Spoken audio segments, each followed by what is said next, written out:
All right, guys, thank you very much for joining me on my video today. I really do appreciate it. I've broken away from playing the piano this morning before I go to work to spend some time with you.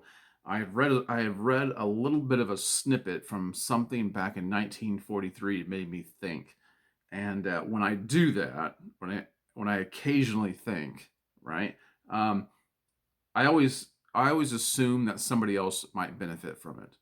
All right, not because I thought it, but because it's something of value.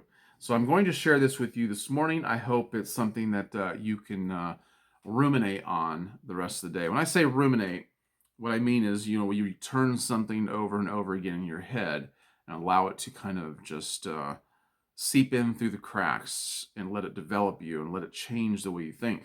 So that's what I'm hoping to do this morning. And we as men, we're expected to be leaders of our home. We're expected to be leaders of our leaders and masters of our own selves. And to do that, you must constantly be on guard. You must constantly be aware, and you've got to be thinking all the time. But if you get into a routine where you're doing just this, that, and the other every day, autopilot, you kind of either slow down your thinking or you kind of stop altogether. I don't think that's a problem for everybody, maybe even most people. But it always helps when we can embrace a truth and make it our own, make it something that we actually live out. Now, here's what I've got for you today, and I hope this means something to you. Okay, um, when you think about your place among others, where do you put yourself? Because it says a lot about you. All right, it says a lot about you whether you know it or not, because everybody else does. All right, it's there's a message that is sent when people see where you place yourself among others. Now, this can be a very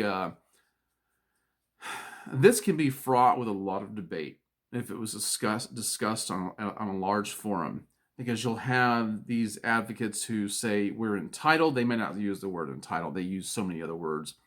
We're entitled. We deserve respect. You take the highest seat. You claim it. You claim what is rightfully yours without even really knowing what is rightfully theirs. Um, and there are people who say, well, it's not important at all. It's not important at all.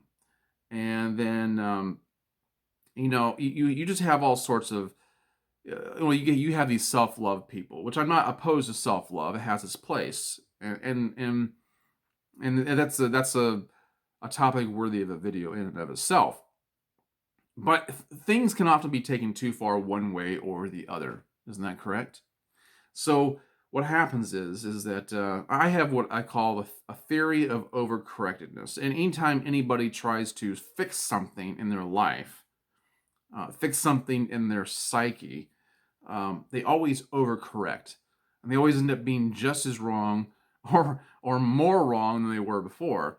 And so what I want to tell you is that when you place yourself among others, whether you're at an actual group gathering of friends and constituents and people of like mind, or whether it's a party, or I don't know, it could be anything. It could be just social media. All right, it could be the way you talk to other people.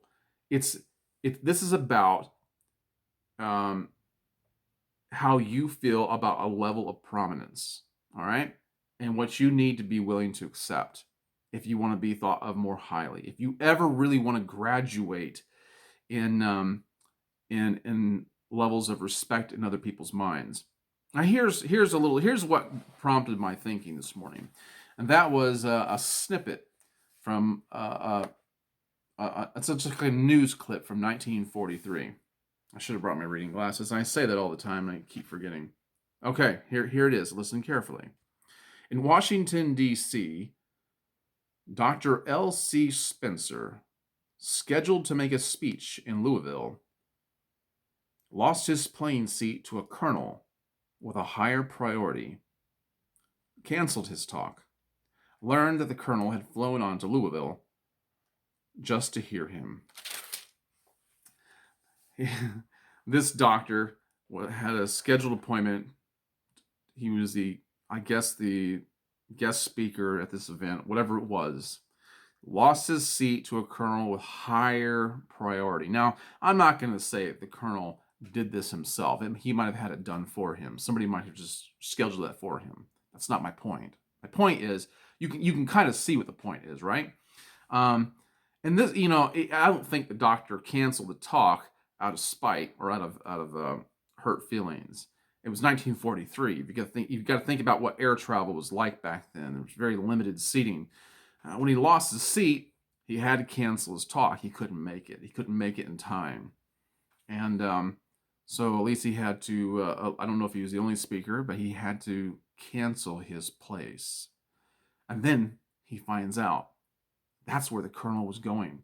So the colonel lost his advantage. The colonel lost his benefit. Now the colonel may not have done it intentionally, but then again, he might have. I mean, I don't. We don't know, right? We don't. But understand the allegory here. That is that the colonel had an obvious desire to hear this individual talk. There was some benefit. There was some advantage. There was some help in it.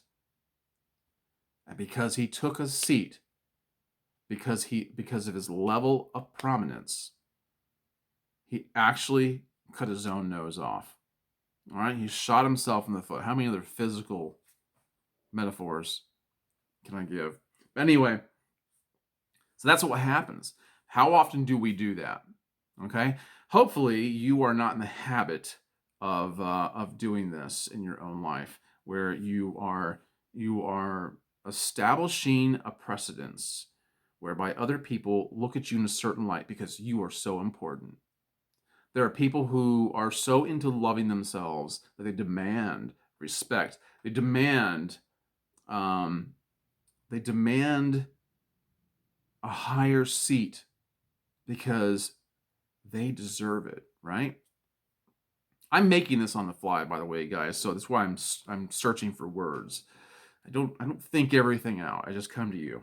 All right. So this is what happens. Now, here's something. This was talked about several thousand years ago by Jesus of all people to of all people. Like that's a surprise, right? Jesus talked about this to his disciples. Okay, not to be preachy, but this is just my background. So when I share these things with you, I hope the camera's not jiggling too much. So when I share these things with you, it's not to be preachy. It's just that this is what my mind harkens back to, and I want to share it with you. All right, here's what he told his disciples. He says, "When thou art bidden of any man to a wedding, sit down, sit not down in the highest room, lest a more honorable man than thou be bidden of him. And he that bade thee and him come and say to thee, Give this man place, and thou begin with shame to take the lowest room. But when thou art bidden, go and sit down in the lowest room, that when he that bade thee cometh, he may say unto thee, Friend, go up higher. Then shalt thou have worship in the presence of them that sit at meat with thee.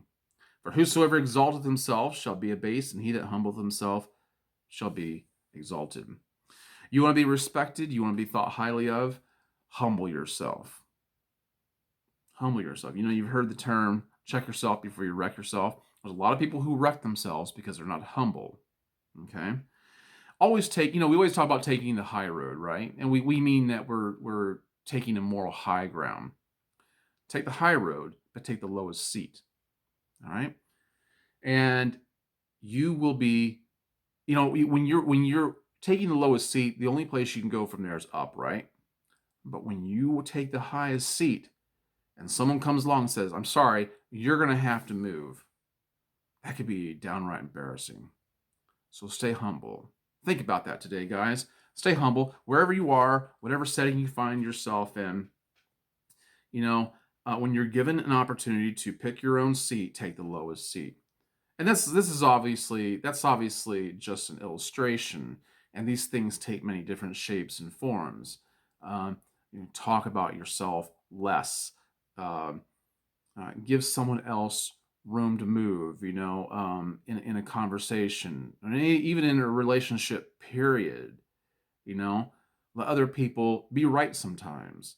Don't always don't always make things about you. That's usually that's really at the core of all of this.